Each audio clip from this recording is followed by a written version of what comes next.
All right, good morning, good evening, good afternoon, ladies and gentlemen.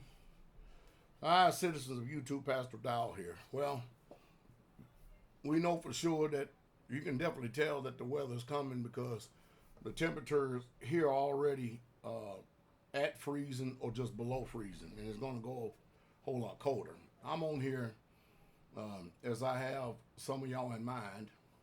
Um,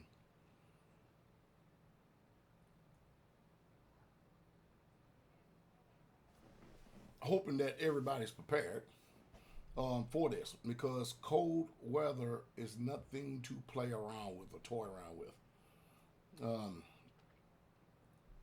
if you are in a house, the best thing you can do is close off all the doors into each room because you can't be going around leaving the house open and functioning the way that you normally would.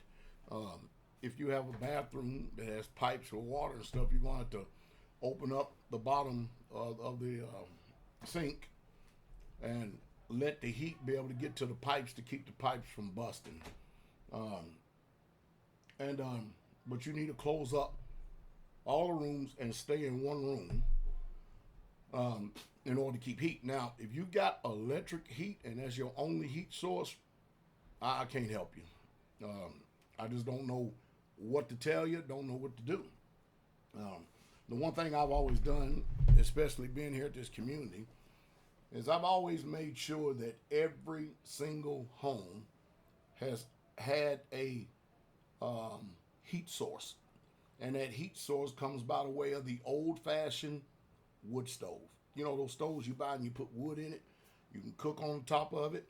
Um, you can use it to heat the house. You can do a lot of stuff. A lot of stuff. Excuse me. But the wood heat is the very best heat that you can get. But even with these type of Arctic um, temperatures that we're getting ready to go in, you're gonna watch that stove eat up wood. And I know that many of you are not out there. You don't have wood, and if you're depending on propane, the colder it gets, especially when it drops below zero, it's gonna eat that propane up because it has to work even harder to keep that particular area warm. That's why I say you need to learn how to close stuff off. Another thing is, you're gonna want to stay warm. Hopefully that you have, some type of military sleeping bag, and you can actually put a tent up, a small tent up in your living room, and you can all get in that tent, and that would shield you even more so from the cold weather because we're talking about paralyzing, and we're talking about grid down situations right here. People, if they have backup power generators, it's going to tax and stress it because if it's going to be cold like this for like 3 days, 2, 3 days, them are long days. And you've got to change your mind the way you do things. And if you don't learn from this, the pain that you're about ready to suffer is going to teach you learning. You need backup light sources in case the power does go out. Because if the power does go out, you're going to have to improvise, adapt, and overcome. Do you have 5-gallon buckets of water? Do you have water jugs that you have good clean water in that you can cook with, drink, and bathe with? Do you have that? And have you set all of that aside? Have you got enough food? Hopefully, you've got a wood stove in your place. If you don't, again, I can't help you because when the grid goes down, you're going to find out how valuable wood stoves are. Extremely valuable they are. We have situations on us. We truly do. We have situations on us coming up.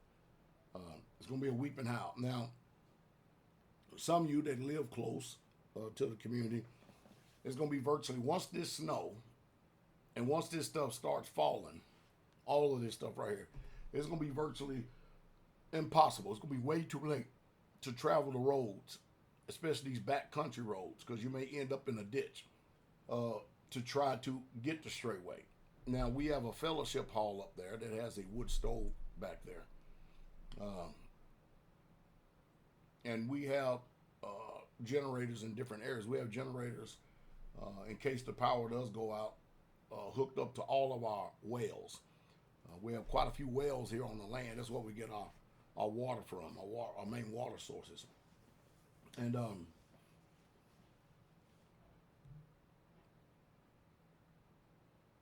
if you're stacked up in a home, if you're in an apartment,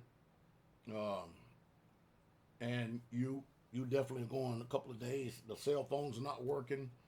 I hope you have some radios that you can actually reach people with.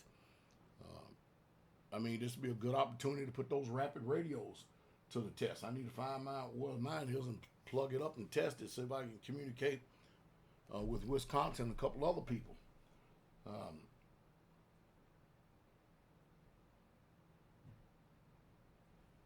If you're a family and it's really, really cold, the best thing you can do is get in that sleeping bag or two, wool blankets, wool covers, and just get butt naked and get as close as you can to each other, and then rotate, back to front as far as body heat goes, so you can preserve yourself.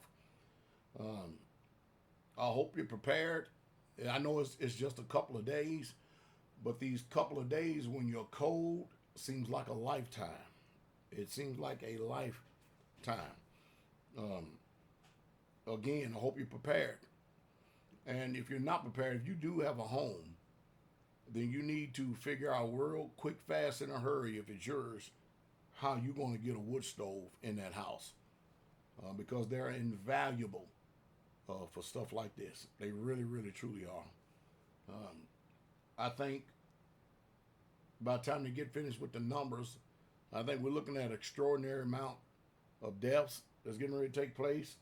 I don't think a lot of people believe that fat meat is greasy. I don't believe they do. I don't think that they think that many of them just assume that the grid is going to be up.